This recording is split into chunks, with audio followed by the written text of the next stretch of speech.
Hey, what's up? So this is a redo of something I was trying to do earlier yesterday. The Steam Labs no longer really works, and so does my camera. So we have to improvise. So yeah, let's start. So I have right here on the left side, if you can see, um, right here. I forgot that I need to. Right here is the 2022 solar return, which was also the year of my 8th house perfection year. And then right here is my 9th house. So we really don't have a lot of time to go over everything. But I will say what I've learned through my 8th house perfection year is there was a big emphasis on the 4th house with stellium. There was a 6th house stellium as well. And there was some energies and another stellium in the 8th house. So there was definitely a focus on these houses versus in the 9th house. It seems to be a bit more spread out if you see right here. So it kind of like seemed like it tidal locked here, but there seems to be more involvement, especially the moon involved kind of like, so it's a little bit more spread out. So it was more tidal locked in this one. And so I don't have enough time to go over every aspect, but from what happened last year, I got in the major thing that happened in like the end of July was I got in a huge fight with my brother-in-law, caused a huge rift in the family. Brother-in-law, sister-in-law move out, and then we were just trying to sell the house. We got it renovated and everything. In the end, we couldn't sell it because Bond's license shit is not figured out yet. He's actually gonna go into his second perfection year or his 12th one, so he's probably going to get a lashing out of that, but I'm just not going to make a big deal out of that. I'm just going to let the karma do its business. If Bond doesn't want to take care of something that he knows he needs to do it. I know not financially he was concerned, but he had options of someone financially helping him, and he's too stuck up on the stock market, which isn't going to work out for him anyway. So enough about him. We are going to talk more about just kind of what I went through and stuff. So I started off as a Libra rising in the first house, and that's pretty significant because I had just gotten out of my 7th house perfection year. My 7th house perfection year, I'm not going to look at it right now, but like I don't remember what rising I was. I don't care to go back to it, but basically I find that this 8th house perfection year was more leaning towards implementing what I learned from my 7th house perfection year and deepening that, especially with Taurus being here in the 8th house. With the stellium, my sense of other people's resources, my money becomes other people's money. So the renovations and stuff is from other people's resources. My mother was gifted a lot of money from her job, and because she is like a high paying job at the time, so I was gifted more. So Taurus 8th house could be someone that might be gifted more money. You can see right here Uranus and Moon also brings emphasis on sort of like dealing with how I deal with my emotional traumas and my deep pains that I've accumulated over the years. 8th house perfection year is about my transformation, about forgiving the past and moving forward until I can enjoy my 9th house perfection year. And so I knew this year was super important. After what happened, my brother-in-law was kind of like the thing that broke the camel's back. I don't remember the saying. So I did 6 months worth of shadow work and then about like a month or 2 of therapy until I couldn't afford it. And that has pretty much shaped up to what I was now. 9th house perfection year. And I'm glad I did it because I really looked and self-reflect and realized a lot of the things that happen is based on how I perceive stuff negatively. And obviously there was some toxicity with the people who lived with us that really contribute to, my overgrowing inability to really function normally. My ADHD was really bad, and there was a lot of shame involved. And then when the people who did it, though, it was a lot of more like I was still feeling that shame even though they didn't live here. And I would even have nightmares kind of like around that time too. And so I'm at the point where I'm accepted. I'm kind of used to them not being here. It's been nearly a year since they've been gone, and things have been so much easier on me. But there is still a lot of wounds I still have to heal from. But right now I can't afford therapy to do that. And so I'm hoping that this kind of thing I'm doing will help me sort of solve some issues, or at least sort of find solutions to how I can deal with a lot of emotional stress. I'm also want to talk a little bit about My Mars, Venus right here, are in 0 degrees Aquarius. I remember watching Dr. Honey video, a recent video for Pride Month, since hey, happy Pride Month, that she had talked about non-binary people where there might be like aspects, sometimes squares with Mars and Venus, and I was like, that's significant because mine was also not in a square, but they were on like a right on each other as a conjunction at 0 degrees in Aquarius and the fourth house in Capricorn. And so there was a shift of an emotional change in me, or certain like I don't identify as, you know, a man or a woman. I'm just whatever. I fuck patriarch, fuck gender roles. I don't give a shit. And I'm embracing this new aesthetic. And so it kind of became here. And so Taurus also kind of focuses on, you know, your own like looks and aesthetics a little bit too. So in the 8th house, I transform my aesthetics into more of an androgynous, more masculine type of stuff.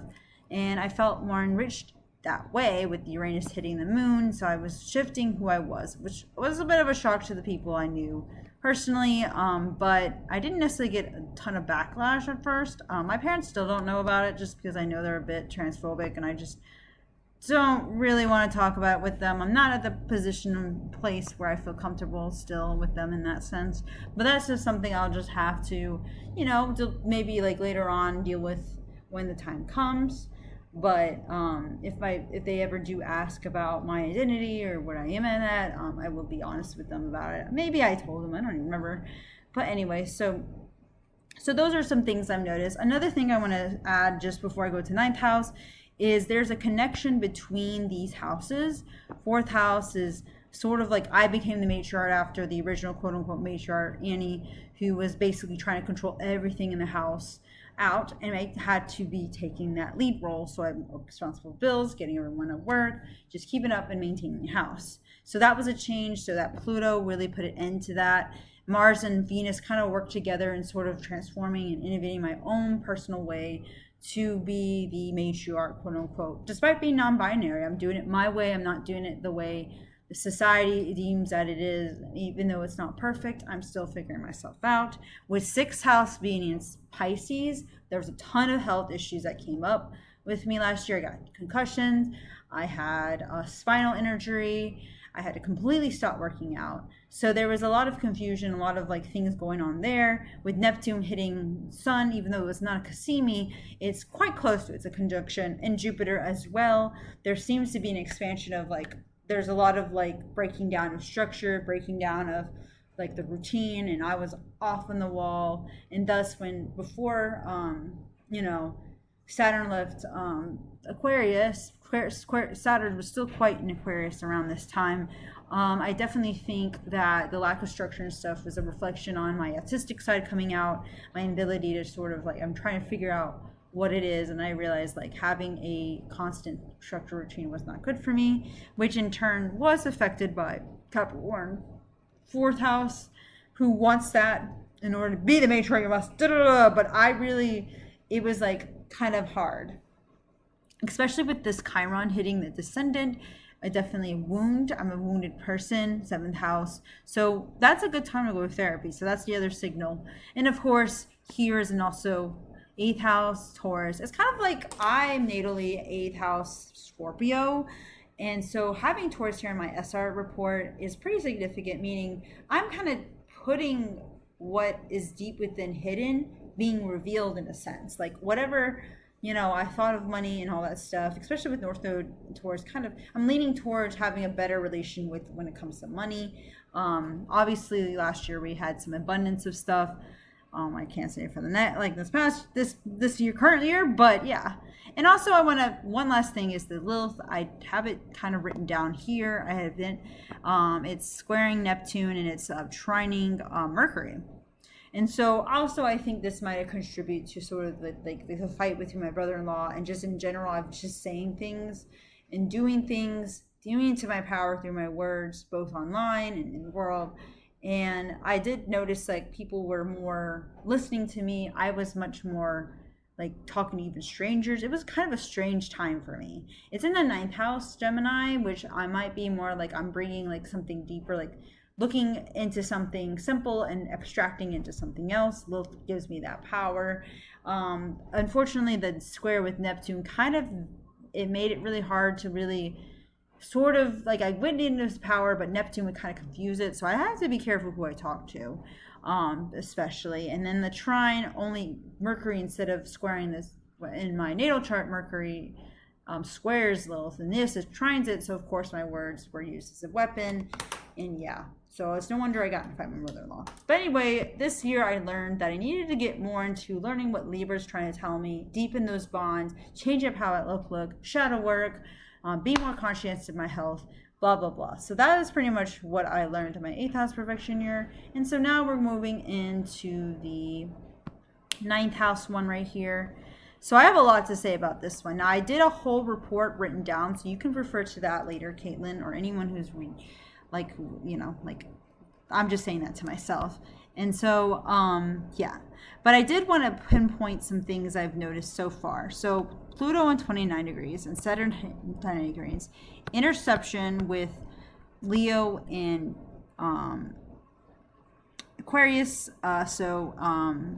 Its ruler is not intercepted in the 3rd house. Its ruler is in the 2nd house, and Uranus is in the 5th house, and in Taurus. So yeah, so there's this, we're going to talk about this sort of dynamic here before we go into the meat and butter. Okay, so I like to say, so 29, so I'm a Sagittarius rising, so focuses on Jupiterian themes. That works for being in the 9th house perfection year. It's Jupiterian.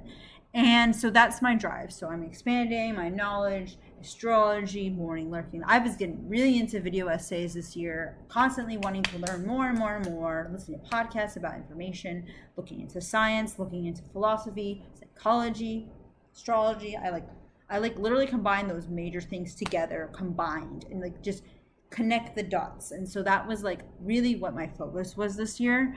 And so there's power into that with Capricorn, bringing some sort of like, this is how it is. Pluto 29 degrees. Now briefly, Pluto was in Aquarius, and it showed the AI dangers, the aliens, like top-down structures being revealed to being really just shady with like the Supreme Court, politicians, public fights between like certain right-winged extremists, stuff like that. And it seemed like the left was kind of faltering a bit.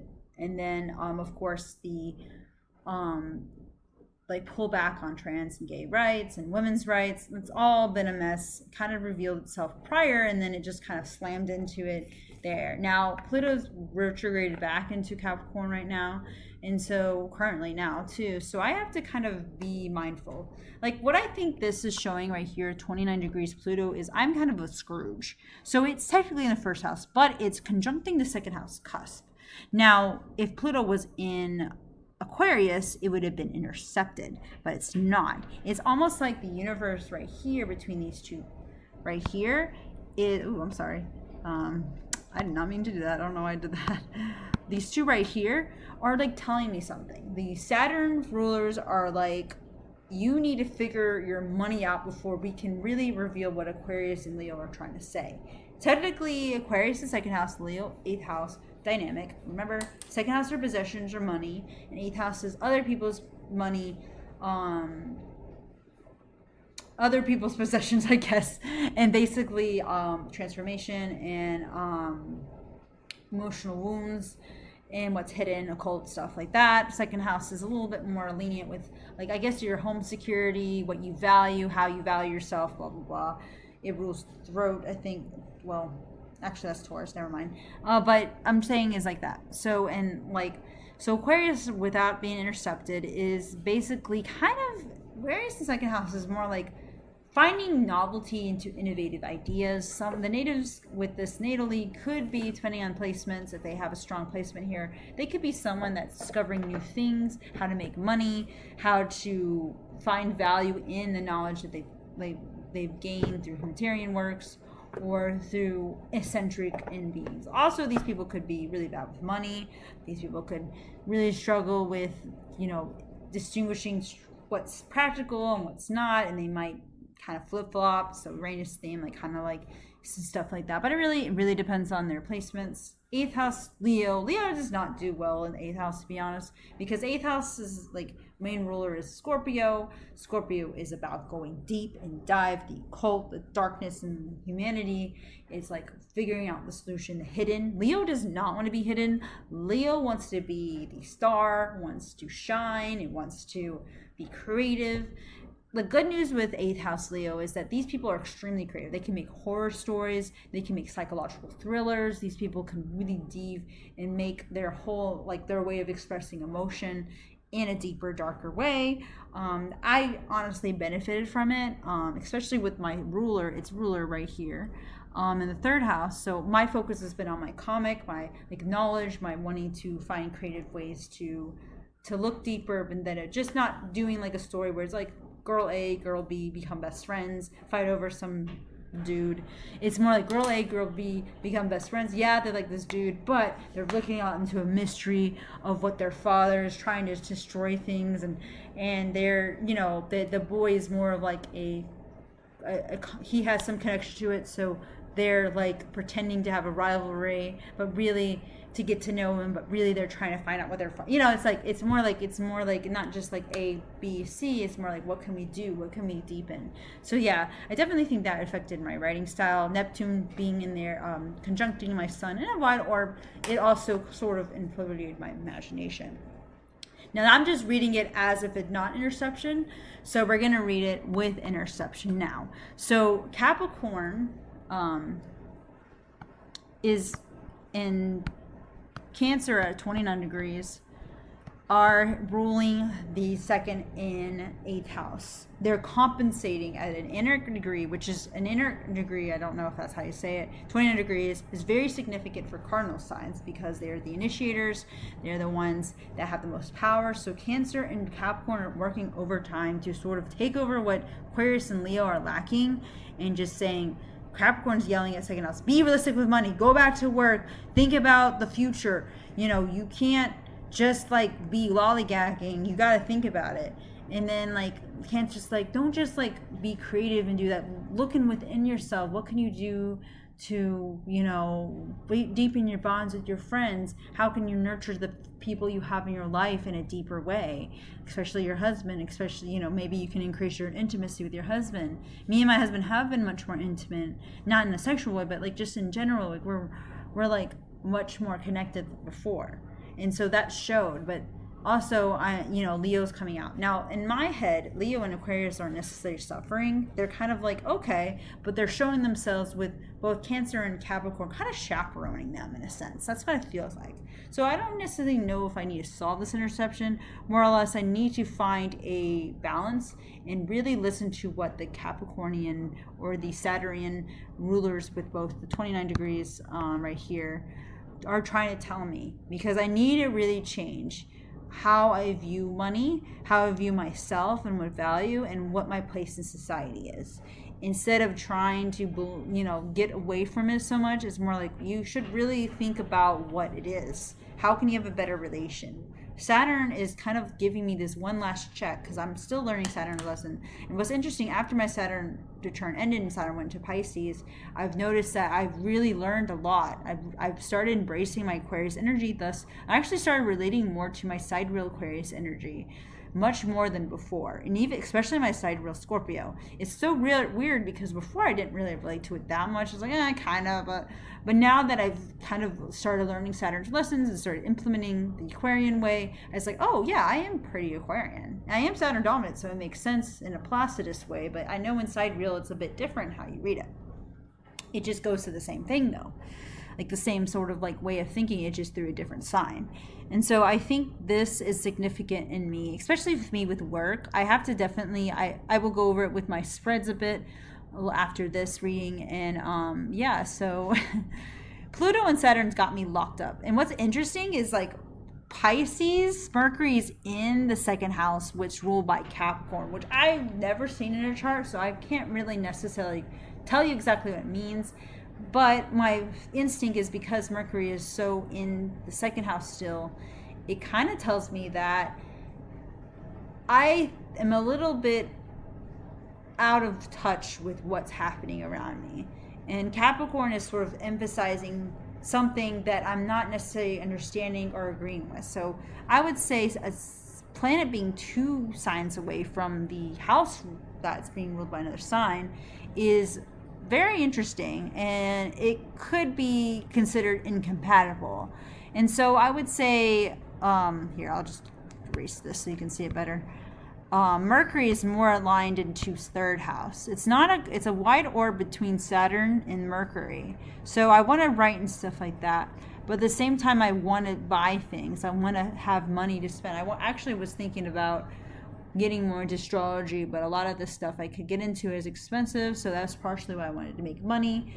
But I also need to ask myself, how didn't we decide on my comic? I have a feeling the spread I had pulled out actually is significantly telling me not to, because of the 29 degrees. I am thinking that maybe I should wait until Pluto goes back into Aquarius and then decide then, before I make that big plunge. Because really it's like, why? And I think really it's because the 2nd house, 29 degrees, wanting to have power through knowledge by having a job and taking responsibility for your own finances and stuff like that. If you look at 8th house and 29 degrees, I'm more emotionally considerate to other people. And I also, I have been making more decisions based on my emotions of what I spend, usually on food or games and stuff like that. And my husband's been more prone to he's been more affectionate towards me too. So I'm wondering if it has something to do with that a bit too. And so, yeah, I would say that really with the interception, I just need to really take consideration with what the Saturn rulers are telling me, but also embrace that I can find ways of value of myself through my Aquarius energy. And I can find valuable ways to deepen my own emotional understanding through Leo, while letting Capricorn and Cancer sort of chaperone me through that in a very realistic and structured way. But it's going to be pretty impossible, because I'll tell you why. So the next thing I want to go over is the big dilemma here. Now, I actually asked about it through my oracle deck on Aries in 4th house. Now, Aries in 4th house does not do well. I'm just going to be honest. There's a lot of conflict. Usually natives with this have a turbulent relation with their mother. Their mother's probably narcissistic or very you must have a job, you must do this, very pushy towards your kids. And so yeah, I wouldn't say my mom's like that. My mom is more is more into her hobbies, more into figuring herself out. So she's kind of stepped away from being my mother. She knows that I'm an adult now, and so she doesn't need to do anything. But I would say this is more reflected on my son. Now, I'm going to be honest. I am not a very good nurturer.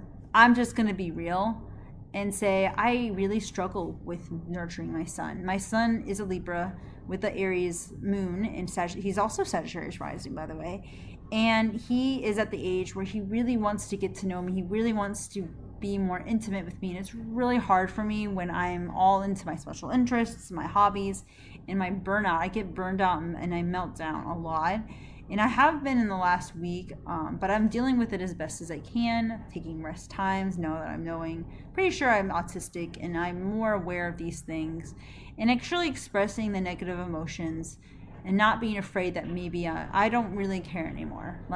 Fuck my pride. I've been letting go of my pride a lot. Though I'm not comfortable around strangers or other people outside my husband. At the home, I can express it anywhere. But yeah, I'm very impatient, very impulsive. I've made a lot of bad decisions recently. I hate to admit it. I'm not getting into detail about it, but recently I just made extremely impulsive decisions without really thinking about it. And I was like, why did I do that? It's unlike me. Very 4th house Aries. These folks are very emotionally driven. They're kind of doing things without thinking about them. Just do it. Don't ask questions, or ask questions later. It's no, you. And there's a bit of a stellium here with the Chiron in here as well. Jupiter really expanding on this, and of course Venus as well. So yeah, it's a very hard time. So we'll have an oracle spread that's mostly towards for my son, because I've also had a lot of conflict with him, and I'm just worried that this might be. I'm already causing his first wounds, which I'm pretty sure I am. So yes. Anyway, y'all, so one last thing I'm going to talk about in this chart is my moon right here.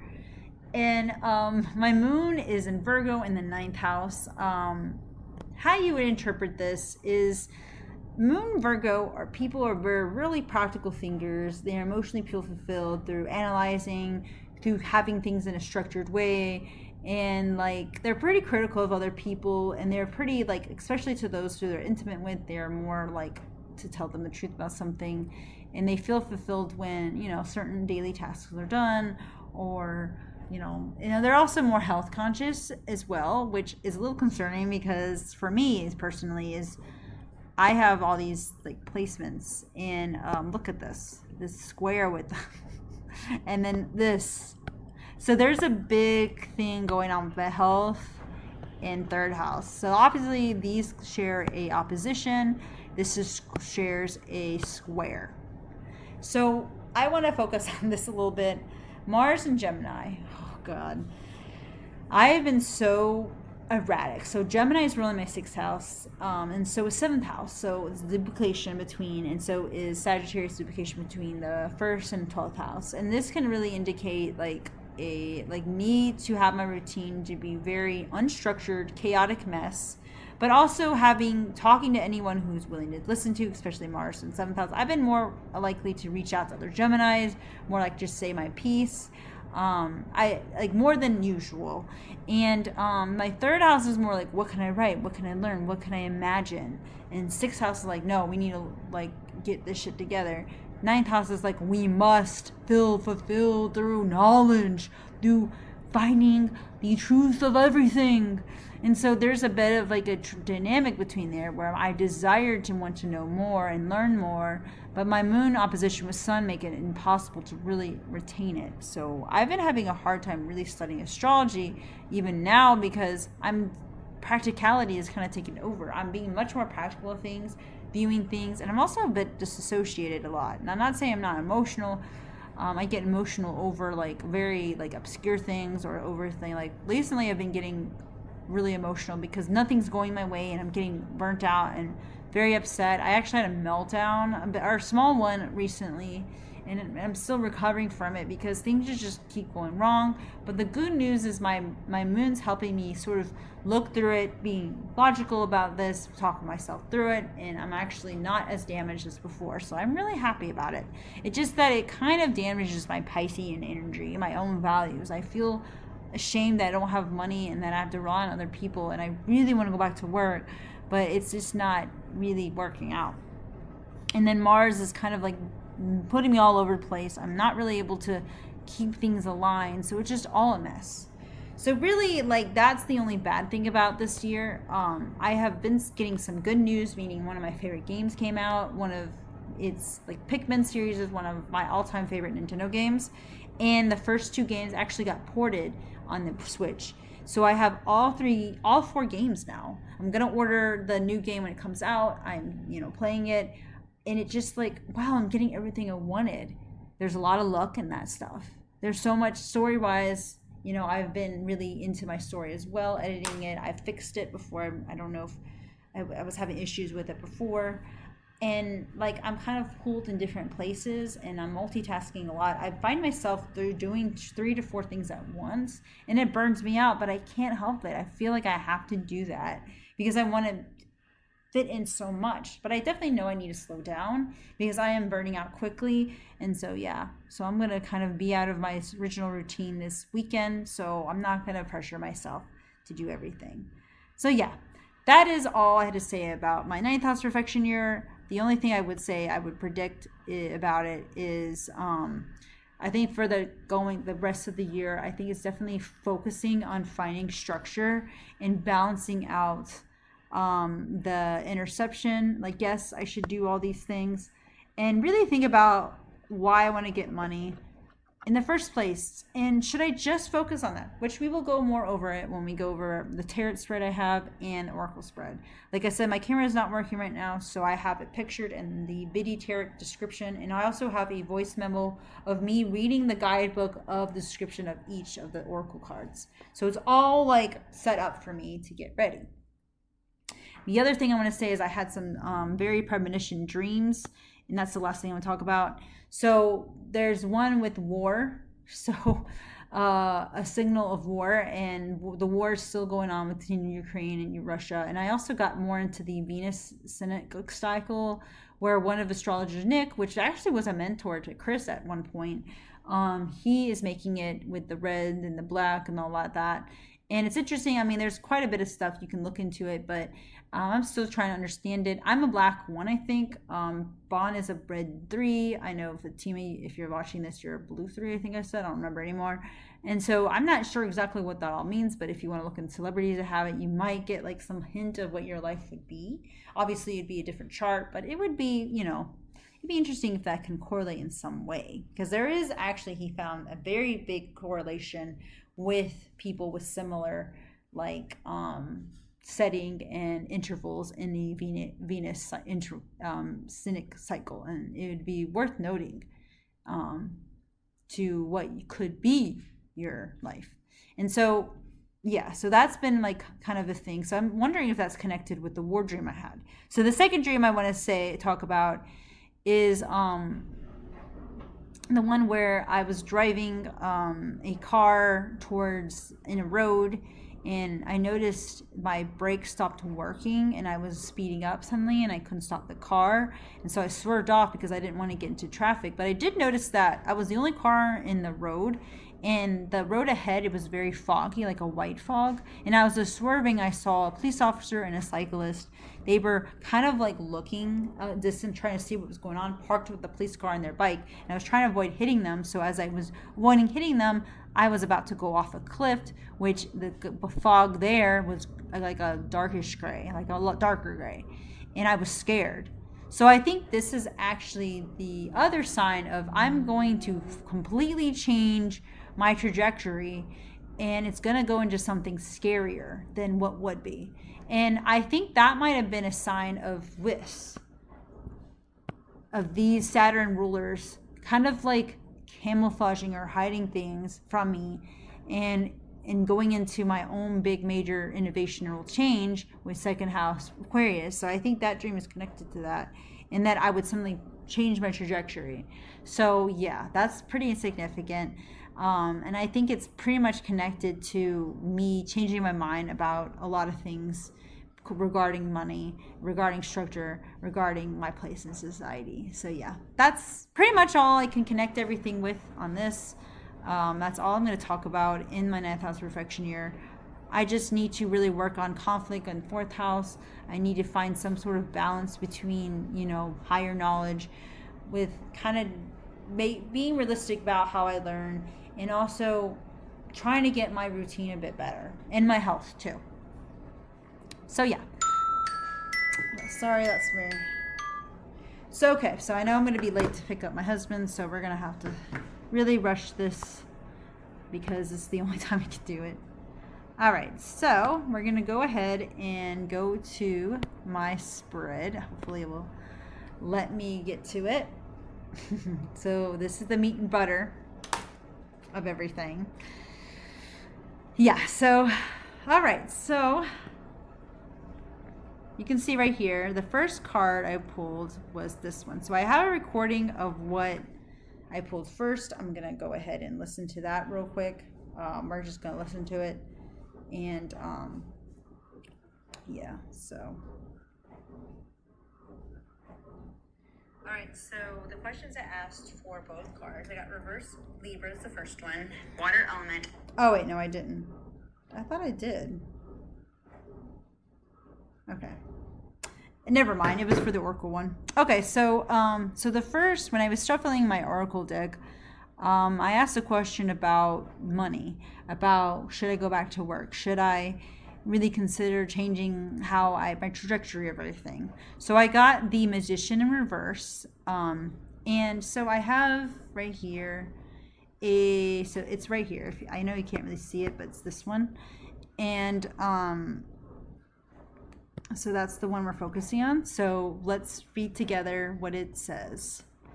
The Magician card is numbered 1, the number of new beginnings, opportunities, and associations with the planet of Mercury. He stands with one arm stretched upwards towards the universe and the other pointing down to Earth. His positioning represents his connection between the spiritual realms and material realms. Magician uses this relationship to create and manifest his goals in the physical realm. He is a conduit that converts energy into matter. The magician robe is white, symbolizing purity, and his cloak is red, representing worldly experience and knowledge. On the table in front of him are the 4 symbols of tarot suits: a cup, pentacle, sword, and wand, each symbolizing one of the 4 elements: water, earth, air, and fire. It's also a sign that he has all the tools and elements he needs to manifest his intentions into being. Above his head is the infinity symbol, and around his waist is a snake biting his own tail, both of which signal that he has access to unlimited potential, and in foreground is an array of foliage, flowers, and symbolizing blossoming fruitations of his ideas and aspirations. So the reverse reading, I got this from Biddy Tarot, is on one level, and the reverse. On one level, the magician reverse shows you are exploring that you wish to manifest, but you're not taking action yet. You're uncertain if you have everything you need and may be unsure about how to make it happen. If you take care of what you intend to manifest, the universe will work out the how. Stay tuned to your intuition and pay attention to opportunities as they arise. They are like little breadcrumbs that will take you closer to your goal. If you're already acting on your goal, the magician reverse can be a sign that you are struggling to see progress or success. Several factors may be at play. Perhaps you have an idea but don't know what action to take to manifest it. Perhaps you are not clear on your desired outcome, so your efforts are misdirected or unfocused. Maybe you have lost touch with your why, or if it wasn't compelling enough, now you're lacking motivation in completing the goal, or perhaps your end goal is out of alignment with your highest good, and the universe is sending you to big stop, go back sign. At its worst, the magician reverse signifies greed, manipulation, and trickery. You may be masterful at manifesting, but if you're out of touch with the higher self, you may only do it for your personal gain and at the expense of others. Sometimes you may fall into this trap unintentionally. Your goals are not coming to fruition or something feels off. Tune into that and ask yourself if you're working for the highest good or solely for your own benefit. In a career reading, the magician reverse shows that you have many skills, talents, and capabilities, but your real potential is not being maximized. You may realize that you have so much to give, more to give. Or perhaps you know you're great at something, but you have not allowed yourself the opportunity to nurture and explore a skill. What is impeding you from using these abilities? What needs to change for you to reach your fullest? So that's what the card I pulled for that when I asked that question. So I wanted to clarify it. So the second card I pulled, actually it was 2 at once that came out popping. So I need some clarification. Does it mean that there's a lot of opportunities for me to do something more? Can you clarify, should I go back to work or not? Or should I just go with what my original Saturn dream, which if you guys remember, it was me focused on creating a story. So this is the next one. I didn't have time to go through this at the time because that was when my recordings stopped working and got lost. So here we go. Okay, so I'm going to look at here. So you see the picture here, the 9 of Pentacles. So listen. 9 of Pentacles show a well-dressed woman standing in a beautiful garden. She wears a flowing golden robe and a red beret, signs of her wealth and social status. The vines behind her are heavy with grapes and golden coins, representing the fruitful accomplishment and all of her desires. Her right hand rests up on one of the many coins, and her fingers wrap around the purple grapes on the vine, symbolizing her healthy relationship with money. She can enjoy the fruits of her labors without overdoing it. A hooded falcon sits calmly on her left hand, signifying the woman's intellect and spiritual self-control. Far in the background is a large house, presumably belonging to the woman herself, a further signal of her embodying wealth and financial plenty. All right, so basically it's like showing, I've pulled this card before. Usually this shows like, ooh, there's so much to give. So that didn't really give me a sign. So the upright reading says you have worked hard to create abundance in your life. The 9 of Pentacles, which is actually preferring 9th house. I have all the things I need. I have everything. Says now you can finally enjoy the fruits of your labor thanks to your independence, efforts, self-confidence, discipline. You attain a well-deserved success and create a stable foundation of your mutual wealth and comfort. Now sit back and relax. Enjoy the luxuries and pleasures of life. I'm not going to read everything because when the 9 of Pentacles appears in the tarot reading, do not be scared to splurge, indulge, or pamper yourself, especially as a reward for your hard work. Treat yourself to a special occasion or a personal gift blah, blah, blah. The Knight of Pentacles also speaks of financial independence. A woman in the card has created a luxurious lifestyle by her own actions and efforts. She encourages you to do the same. So it kind of says that don't rely on others to support you. While on the suit of Pentacles typically focuses on material wealth and gain, this card also suggests that you are in harmony with the environment around you. You appreciate beauty in it, blah, blah, blah. So basically, I've read this before. So I think what it's trying to say is like, yes, you have so many options. You have the home, you have the structure, you have everything, and it's up to you to decide on something. And what is holding you back? So it's like, can you clarify what you mean? There's nothing holding you back, says Nine of Pentacles. You have these things. What is it you're not happy about? So I think the third card will tell me a little bit more. So it's the Queen right here. If you can see her right here. Let's read the description. And the Queen of Pentacles, a woman sits on a stone throne decorated with carvings of fruit trees, goats, angels, and other symbols of material success and sensual pleasure. She cradles a gold coin with both hands and looks down on it with loving care, as if to nurture this symbol of wealth and material success. Luscious plants and flowers surround her, representing her connection to Mother Earth, nature, and abundance. A small rabbit jumps near to where she is seated, symbolizing fertility and suggesting that her life is flow in alignment with the original. This one's really long. So the Queen of Pentacles is nurturing mother of the material world. At home, she shows her love for others by cooking nutritious meals, maintaining clean and inviting home, giving warm cuddles to those who need it. She's also able to work a full-time job, making financial contribute to the household, often as a primary breadwinner. She's bashful to take care of the practical needs of work, home, and family, while also giving her love and support to those she cares about. When the Queen of Pentacles appears in the tarot reading, you're embodying the ultimate working parent archetype. You will care for your family and domestic responsibilities while also making a living for yourself and creating financial abundance. You can maintain a healthy balance between home and work by inviting your place of flow alignment. You strive to create a warm and secure environment for your family and loved ones while giving your love and support. Similarly, the Queen of Pentacles suggests that it's important for you to live independently with your stable income. So basically, from reading this, if you want to like read it yourself, I'll have it paused. I'm just going to read it silently because my voice is kind of getting out. Queen of Pentacles, where is it? You have that. Because I haven't read this when I did this.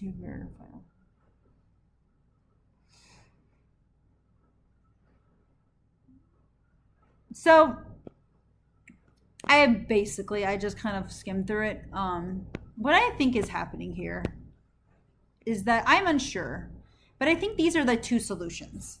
So I already have everything. I have the things I need. Money is maybe not in money, but basically all the necessities, needs. The Queen of Pentacles is like, I am going towards money. So I think in a way it's telling me, yes, go do it.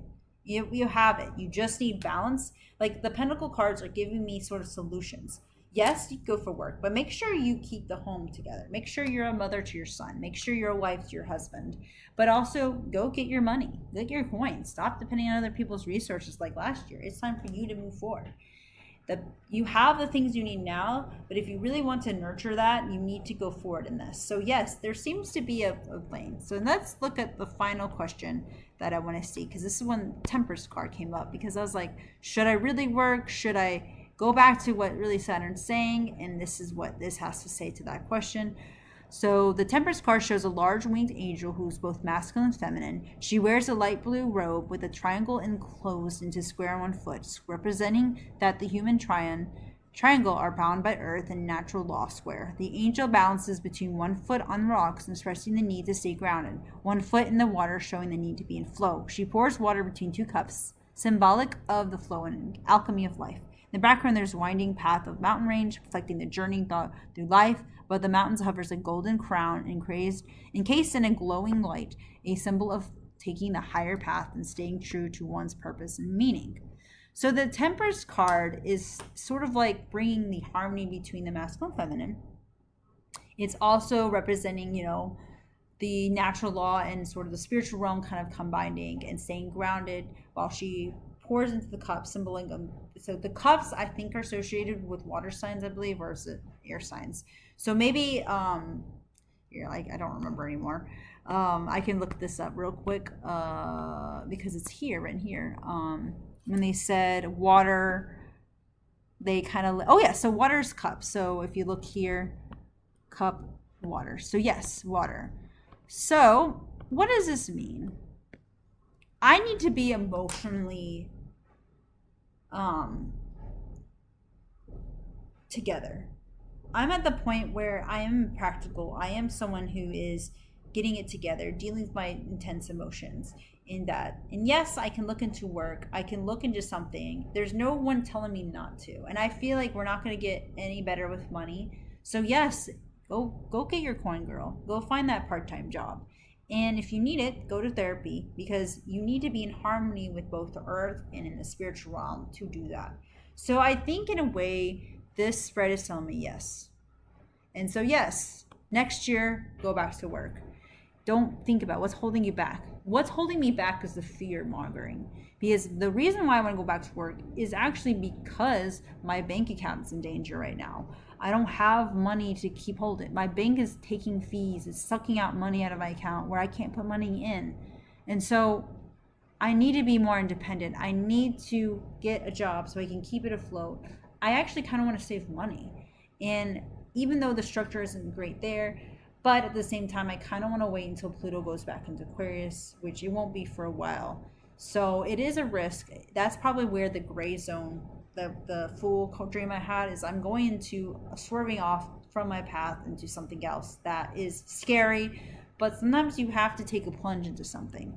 Am I going to give up my comic? No. I've already said my comic isn't even my main like story like thing. It's just something I want to do to express myself. It gives me fulfillment. It's a hobby. It's not a career. My job, I have a dream of just working side jobs or gigs here and there and not making it my identity. And if I do need to go through therapy again, I will try again. So I don't know. This reading is giving me encouragement. It's giving me encouragement to be in one, be more entwined into my emotions. Go to therapy if I need it. Maybe go to Walmart, like my mom says, for the free counseling stuff, or not like free, but pretty cheap one. Talk to someone about these things. Tell them that I might have these things. And just be real about it, And so, yeah, I'm thinking about it. I'm really, really thinking about it these days. So, yeah, I think this is signifying.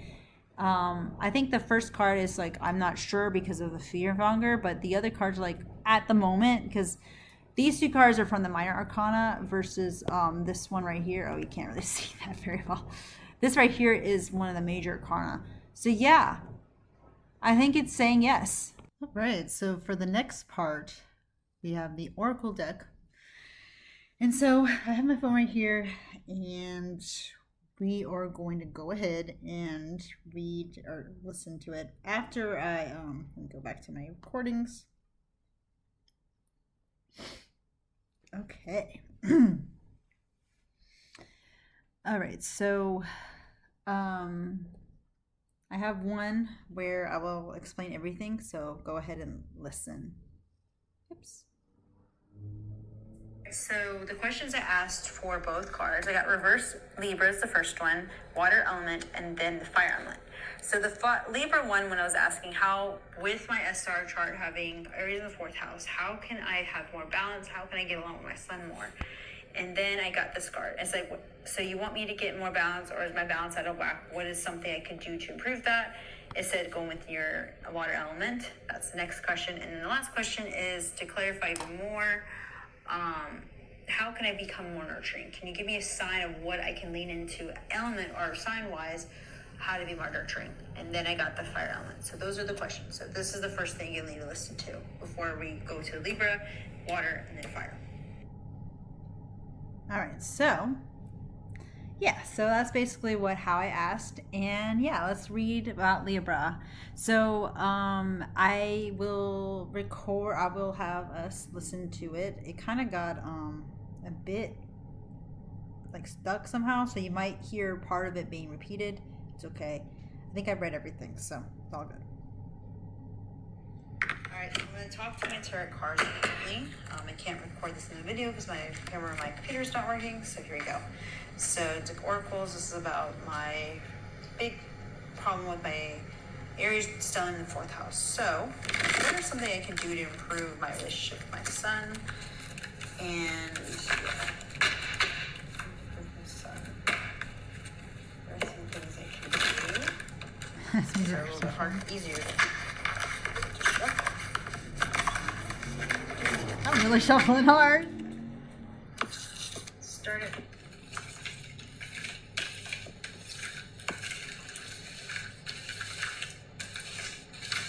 I wonder if I accidentally just recorded me getting it.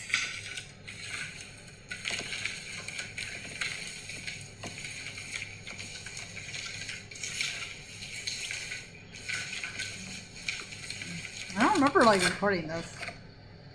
Libra, balance.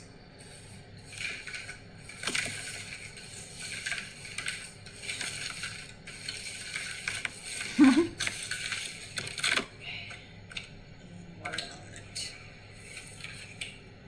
I got both. Okay, so I got the Libra, I balance in reverse, and the water element sensing. So for the Libra in balance is a number 19.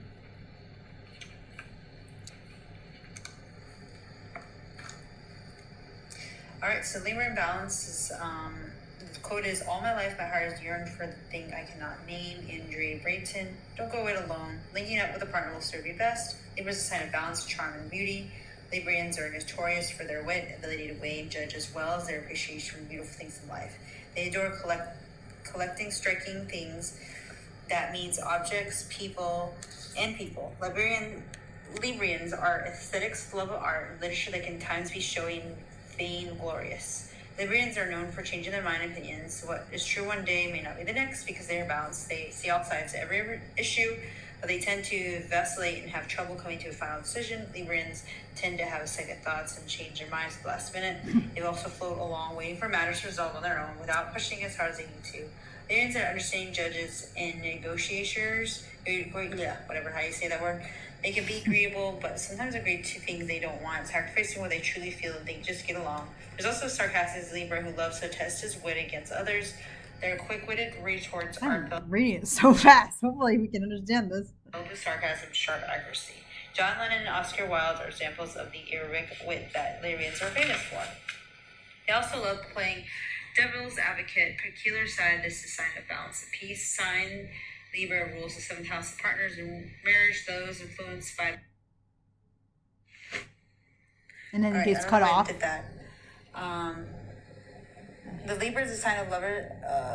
Okay, I don't know what the last thing I read, so I'm not going to listen to it. So since Libra rules the seventh house, the partners in marriage, those influenced by the sign do best in the life with a partner, but it can be the sign of codependency, and many will pair up at the top of the hat. Libra is a sign of lovers and romance. Although Libra is a masculine sign, Librian men understand women better than any other sign.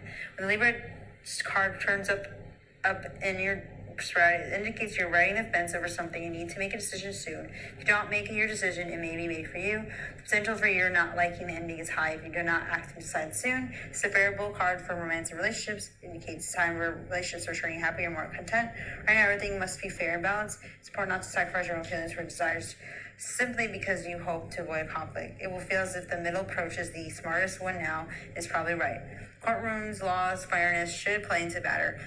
If you are involved to a court case, the surrounding cards are good, and the Libra card appears in the spread. It is a good indicator that the issue will work out just the way you hope. The enforcement roles may be able to apply. Legal documents will not only figure in, they will bring you benefits, especially benefits shared between you and a partner. This card can represent an impeding marriage or an agreement. Relationships are about to move up to a level to a more serious one.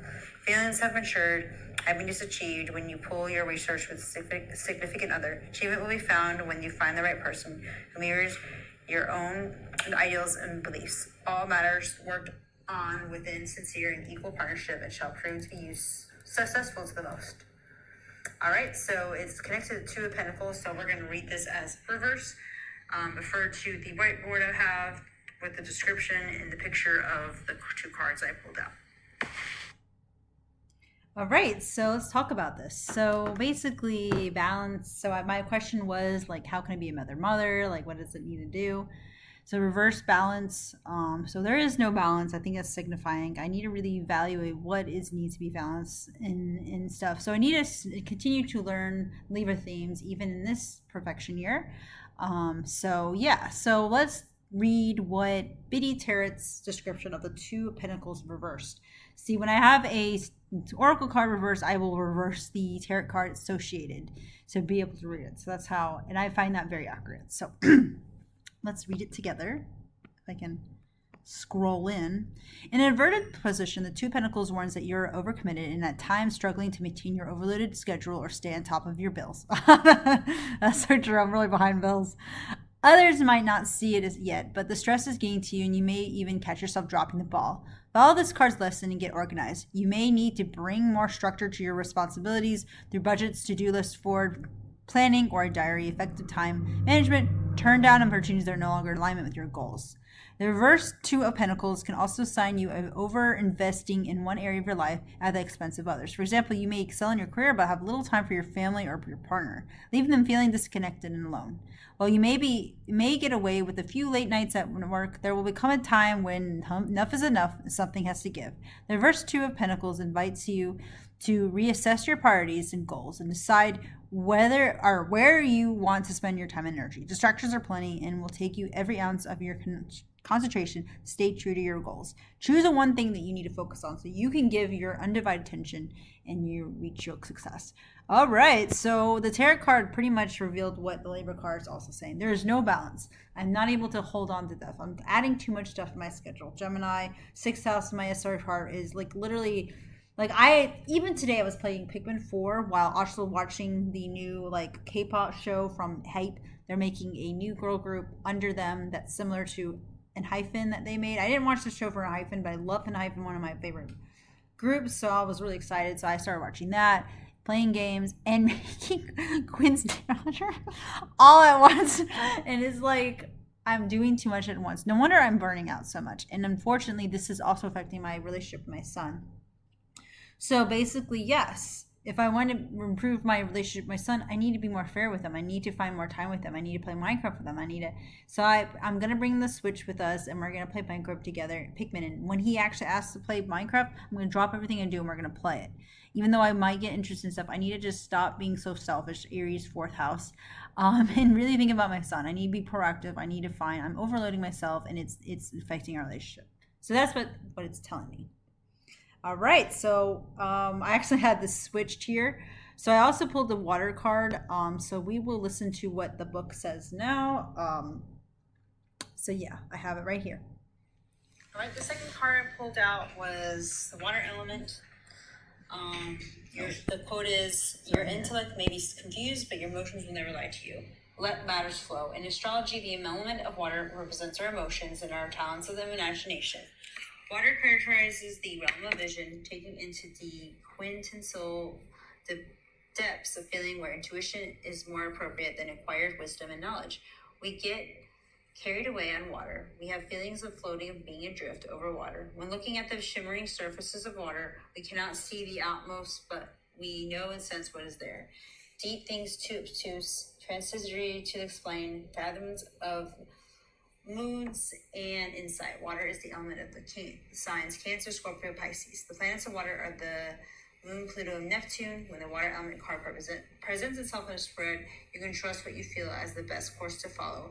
What are you sensing right now may not be based on any loss. It's just that what you're sensing is correct. Right now, it's best to go with the flow, depending upon the card surrounding it, to trust that movement, although these changes may seem gentle and gradual. Sometimes that water element card indicating need to withdraw and find another day. It is time to gather resources, gain strength before moving ahead.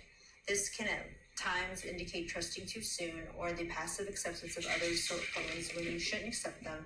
You may have a tendency to want to allow things to pass you by without fighting for them, to let go of something that is rightfully yours. Water is the element of compassion and understanding, but avoid being a doormat. It's possible people or forces may take advantage of your benign and accepting nature. This is a good time for imagine, write, paint, play, or create anything, since water is the element of imagination. It is the ability to quiet your conscious mind and allow yourself to be taken over by the idea or dream. Water is painting, poetry, music.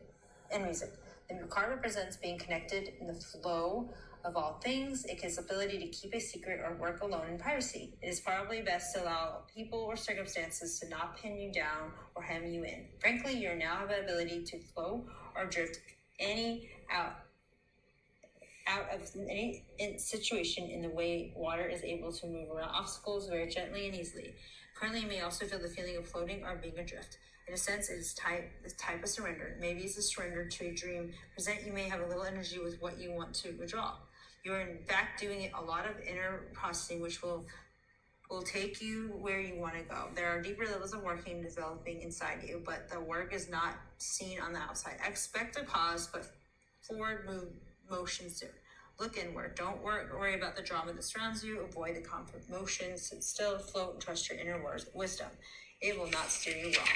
So the card, since it's upright, it's the Ace of Cups. Again, I will put a picture of these two cards I have right now, and we'll look up the description of that. We'll have that written down. All right, so water element.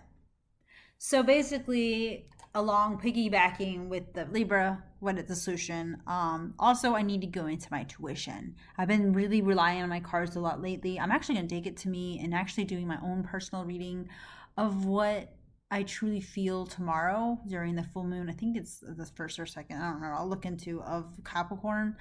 And yeah, that's okay. I'm gonna be okay. Everything's gonna work out. There's nothing. I'm actually feeling pretty good about myself. And so I definitely think really the nurturing, because I think this is more praying with nurturing. I should go within myself, try to deal with my and show my compassion, but also be aware of it. I almost gave in to something and I stood my ground recently. I'm not gonna get into detail about that. And was like, you know what? I did what I had to do. It's very like I'm usually overly compassionate, but I had to be cold. And I'm not actually uncomfortable with that feeling. Maybe it's my Virgo moon.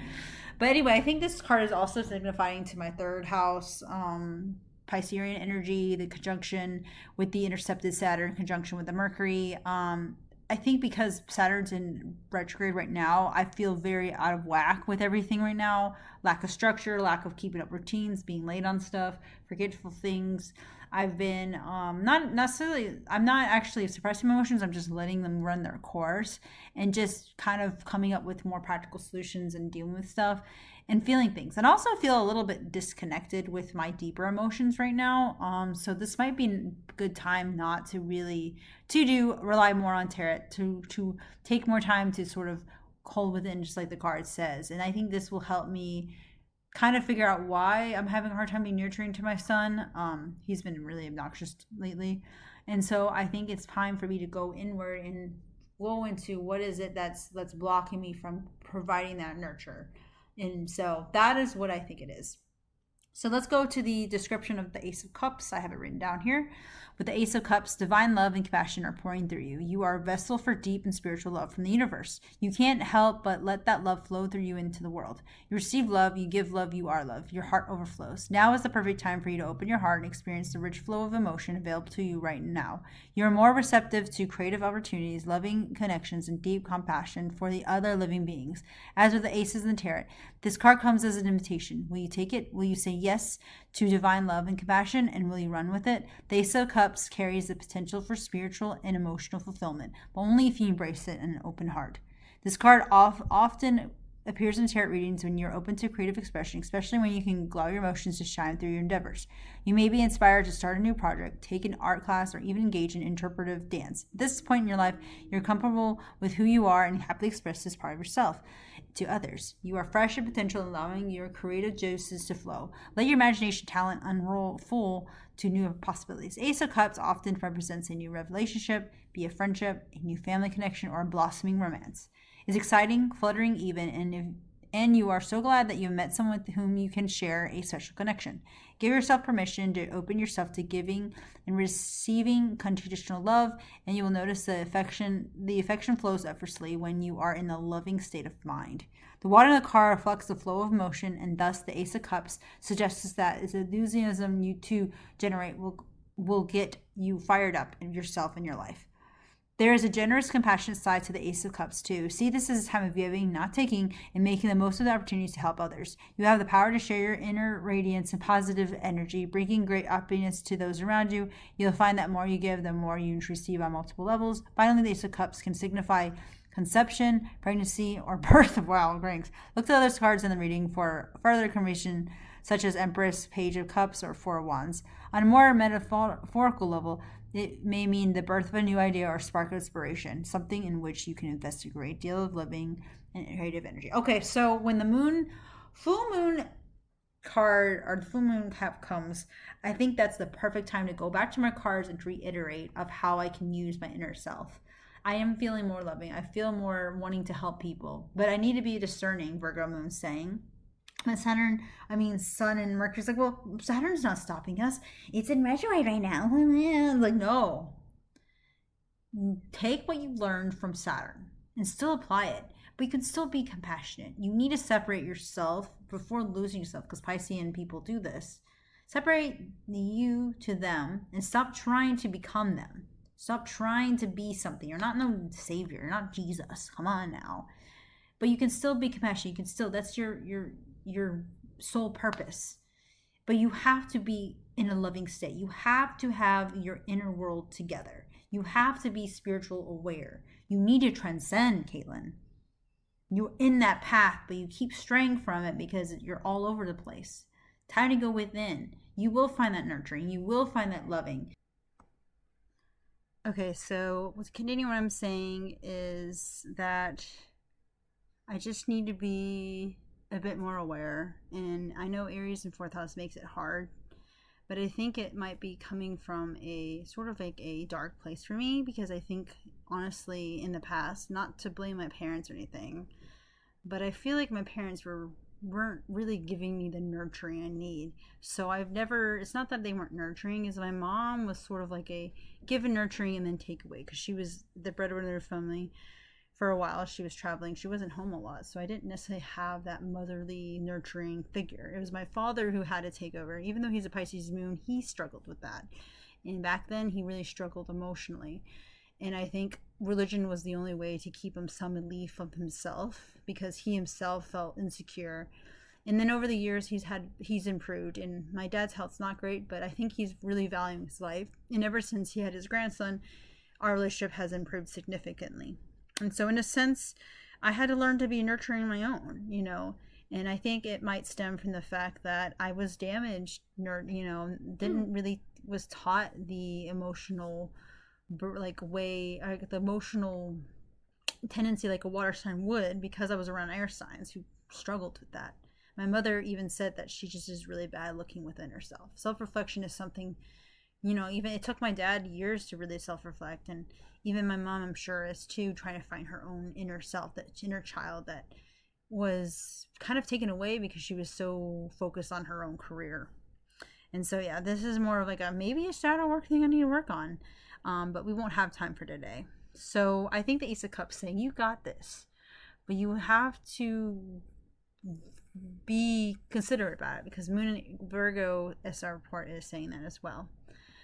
Just be mindful about it. And so finally, the last question is like, what element can I dive into that can be the nurturer I need to be?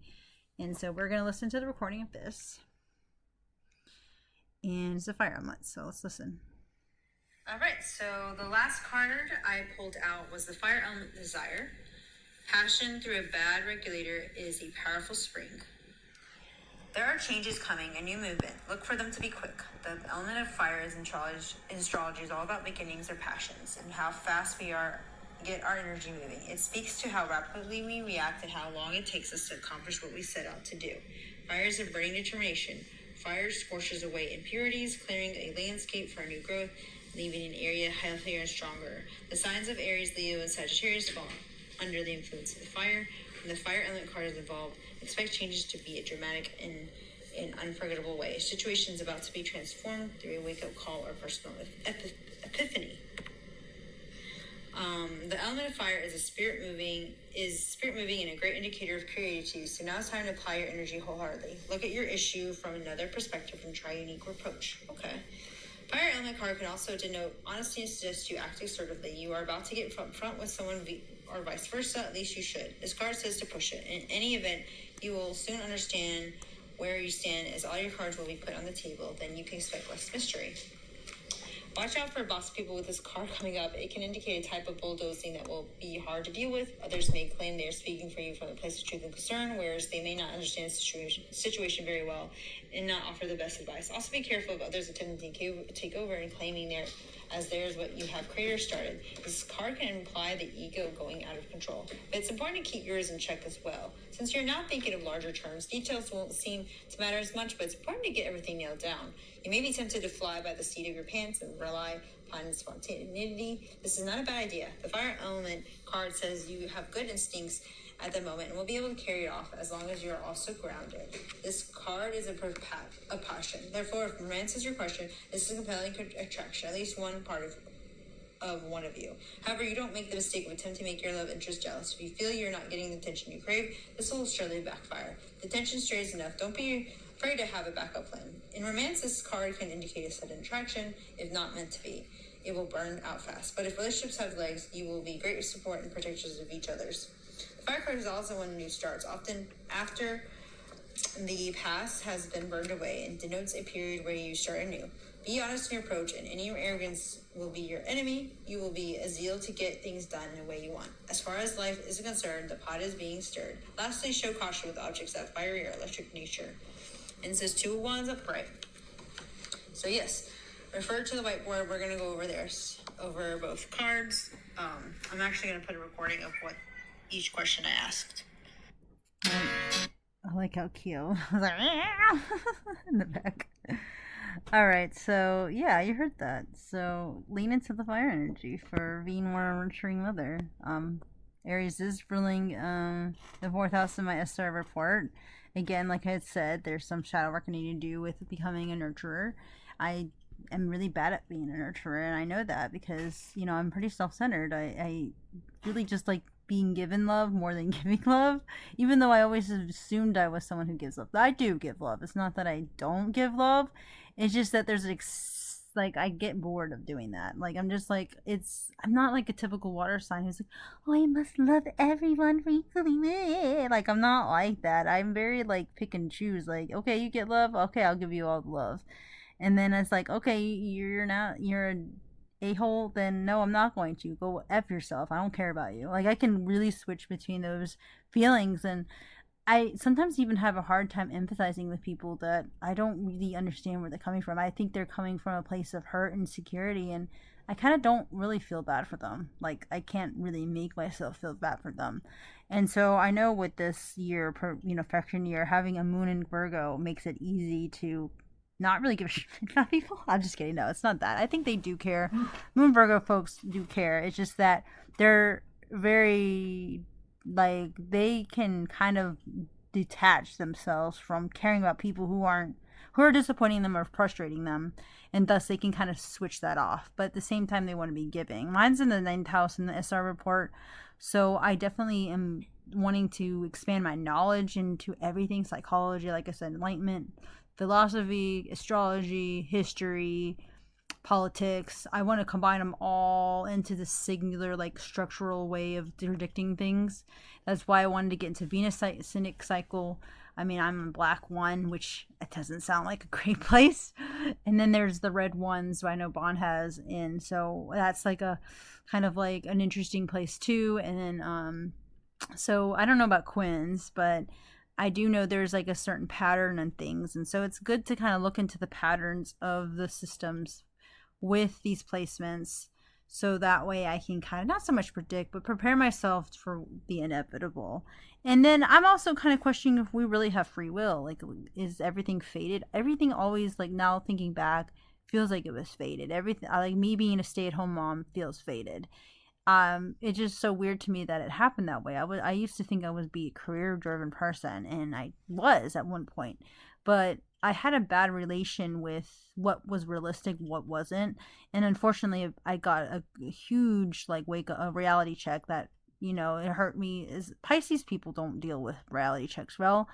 Ranges from escapism and going to alcohol, become drug addicts, to, someone who's in a psych ward, someone who is like making a cult to manipulate everyone into their own fantasy and destroying lives, to unliving ourselves and disappearing and going missing and being exploited like a lot of bad things happen to Piscean people who aren't grounded in reality. And hello, we rule the feet. We need to use that element to kind of transvest through reality in the best way, because a lot of bad things happen to Pisces. I know a lot of Pisces people that really, really struggle in life, and usually they're drug addicts or they're alcoholics or they're constantly using something to escape. It doesn't even have to be drugs and alcohol. It could be video games. It could be, pretending to role play, faking your life, cheating.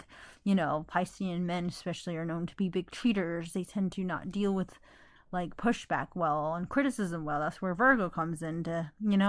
So it's like I'm finally learning that I am a Pisces person at heart, but at the same time, I want structure. That Capricornian energy in my chart, natally, is saying I have a bad relation with that because I was disillusioned to what Capricorn. But I think Pluto and Capricorn has revealed to me that the system we're in is corrupt. It's based on power.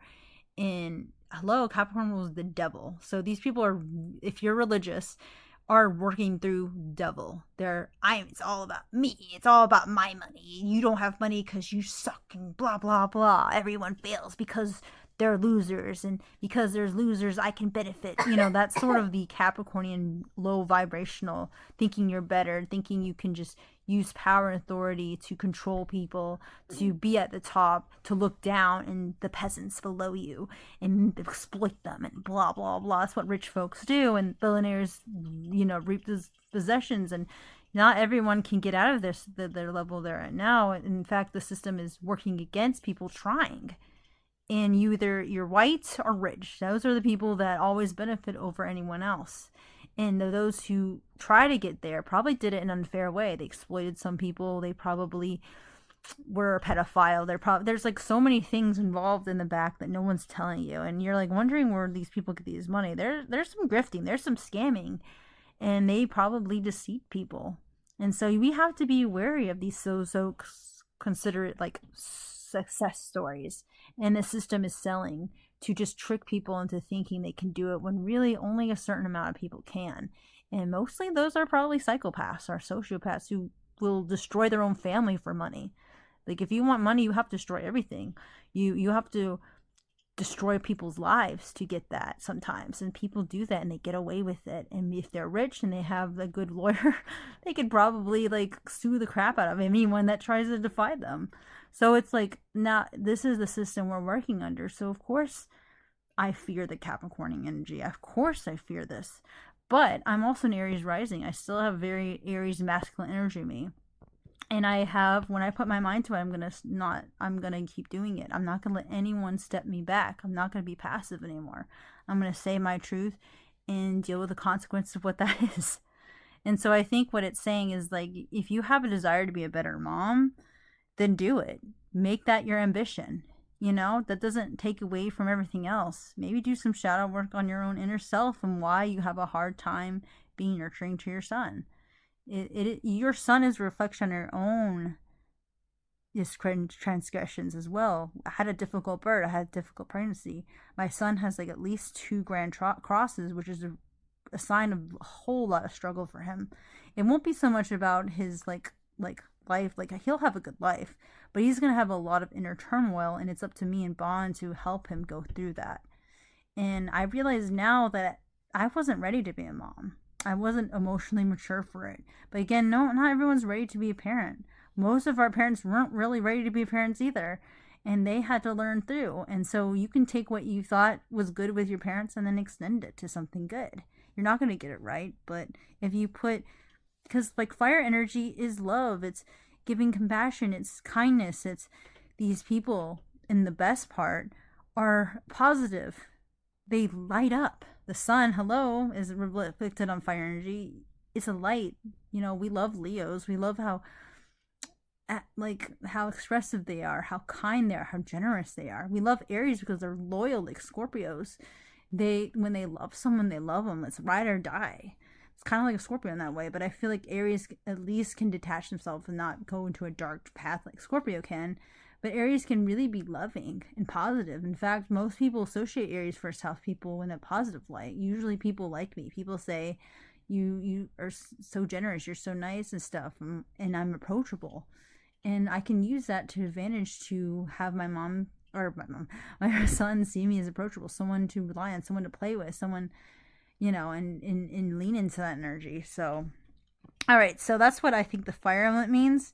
We're going to read what the tarot meaning from Biddy Tarot says.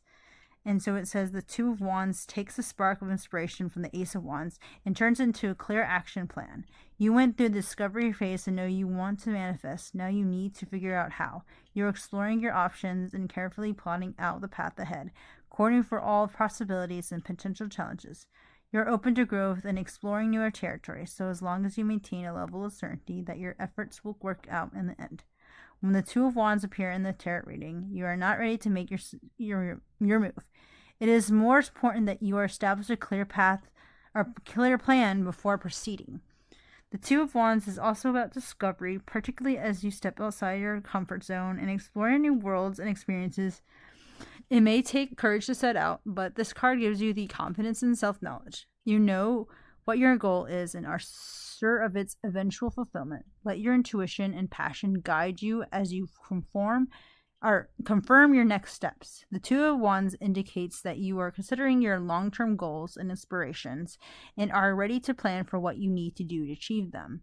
You have already come so far and now you feel ready for a change. The time with you and your long-term future is in mind. You may be contemplating overseas travel, further education, or significant career switch to expand your horizons beyond your immediate environment. With careful planning and a moderated approach, you will set yourself up for success. The twos and tarots often represent decisions of some sort. With the two, you may make a choice between sticking with what you know or taking a risk. You understand the world has something bigger or more meaningful to offer you. Yet you also realize that you must leave your familiar grounds to capitalize on this opportunity. Even though you already invested in a lot of your current circumstances, it's imperative that you step out and explore your options. So I guess in a way this is also kind of going with what I was saying in the tarot card about, looking for a job, but also, taking a chance. It is like getting that knowledge and using it and have a clear path. So what is your path, Caitlin? What is it you want? You want to be a good mother. You also want to expand your knowledge in astrology to help benefit you spiritually and mentally and emotionally. And you also want to be a comic artist to be able to give you that sort of way of expression because you suppressed that for so long and now you want to do this. And now you've decided your comic was just a hobby, which is okay. You can continue to work on it. But you also need to take a leap of faith. I've done all my shadow work. I've done therapy. Saturn's in retrograde right now, so I'm like really scared about lack of structure. But there's a new pathway that's happening where you can do other things too. But you have to have I don't think I have to focus on just one thing. I just think I need to find a good balance in my life to pursue more things. I really want to get into astrology to further my knowledge, to better predict my future, to help those around me as well. It could be even a career path I can get into, way to pay bills or something. But, I'm thinking work because I need money for that knowledge. And so I could do that as my career. But it will be a huge commitment. It would be something that I'd have to study for years. I'll have to start taking clients. I'll start having to that. So that might take away from my comic. It also could take away from my son. But I think there's a lot of astrologers that are parents now and that try to find balance in that. And so I think really, I will try to expand my knowledge in astrology slowly by reading certain relevant texts that can kind of help me better read charts and stuff like that. And then do it, maybe on a weekly basis. Maybe go back, like I'll work on my comic this week. Well, next week I'm going to work on astrology. And then I'm just going to have to fit in. I can fit that in with, taking care of Quinn and doing what I got to do for Bond too. And so it's all about balance. Trying to find that, and I need more structure because I've been really unstructured. like earlier, like 6th house Gemini in my SR report really showed my lack of structure. Like last year, it's even worse now because, like I said, I was trying to play Pikmin while also watching a video while also making Quinn something to eat all at once. I do that. I can't help it. I can't do one thing at a time. It's like it's just not how my brain works. I have ADHD. But I've been burning out a lot more and I've been having more like mini meltdowns because I get upset over something childish. And I'm okay with that because I am a child at heart, so. But I get over it. I let myself express instead of suppressing it and shaming myself for feeling that way. No, I was like, no, I can be upset. But it's how you use that energy and how you can make a solution from that. And so, yeah. Yeah, so the last dream I didn't talk about. Talked about the military dream. I talked about the one I drove off a cliff dream, and the political cliff dream is kind of related to this too. Sometimes I just have to take that spark, take that thing, and just go forward with it. And so there's a lot of options, and I'm having a hard time deciding what. But I think maybe tomorrow we can ask more questions of how we can structure this, maybe with our tarot cards at night when everyone's asleep at the house. But we'll see, because that's when full moon's going to be in. So my other dream I was going to talk about before I end this is the one that was really confusing.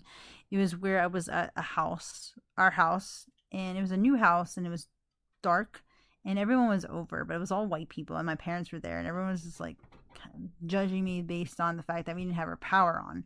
And I was kind of mad. Like, it was like, it's not something I can fix. Like, these people are crazy. Then I dreamt that I heard Brent and Chris saying, "We are proud boys." And then outside were these two white ladies with guns about to have a standoff, and they shoot each other. And the blonde lady dies. But then we find out it's a play, and it was all fake, and you can go outside and say that. So I think that had something to do with the political field right now. So everything that's not the focus. That's not something I should be scared of. It's all a facade. Something's being hidden based on the political sphere. There's something dark and sinister happening, of course, but what's going on in the political sphere is a distraction from really the real tea. And really the focus should be on, the environment, improving society. This was a Pluto Aquarius stream. Don't worry about the bullshit between the left wing and the right wing right now, because they are not even working at a solution to make society better. The focus should be society, helping the environment, helping those in need, making it more fair, talking about the people. These politicians don't know what they're talking about. They only care about their pockets. They only want to exploit people. They want us to keep us divided so that we won't rise against them, because they fear that if we do all come together, we will destroy them, and they know it. That's why they're pushing these stuff. That's why Trump's a thing. That's why it's because they know Americans are compliant. Americans don't care. We're just like, we just want to get money. Our society is so consumer based. So this late stage capitalism has made it so consumer based. So we must have plastic surgery pretty because only value in women are beauty. Men, you have to be all buff and alpha, blah, blah, blah. Like, oh yeah, like men do, stop being your emotions and blah blah. It's like all that stuff. I'm like, we're sitting back because the older generation don't want to accept that we need to progress as a society. We're not freaking China, okay? Like, it's so funny. Like, the Republicans are probably more like we're Chinese people and Russian people, because they hate the Chinese, but yet they act like them. They just don't want to admit it. At least the Chinese are honest about it. They're like, only the rich can have well. If you're pretty, you deserve good things. If you're ugly, then you deserve to die. That's literally what they think. And yet, the Republicans don't even want to admit that. Like, just say it, man. Just say you don't like black people. Just say you don't like other people that aren't white and rich and racist. Come on now. And some of them have admitted it openly. But they're just trying to keep their coin. They're just trying not to go against whatever. So it's like, it's pretty obvious that Americans are just as like self-centered as everyone else. Like these people in power are, and that's who are just trying to destroy us. But really, that's not our focus. I can't control those people. I should just focus on what I can control now, and all that is a facade of something else. So yeah, I definitely think all of this has taught me something about myself. I know there's so much potential of something right now, and these were a minor arcana card, so it's only a feeling for now. So that's why I said maybe re-ask again tomorrow when we have the supermoon, and also by the time Pluto goes into Aquarius again. And it doesn't have to be right away, but around that time I can really think about if I'm going the way. We'll see, because right now things aren't going to go the way we want it to. Nothing's fair anymore. So we just have to accept that we're probably going to stay poor, and that's okay. We're just going to have to work through it and not let it get to us. I think it's just definitely a security thing in my I have this weird fear of that, and I just need to overcome that. So yeah, that's it for me. I'm going to go ahead and end it. So yeah.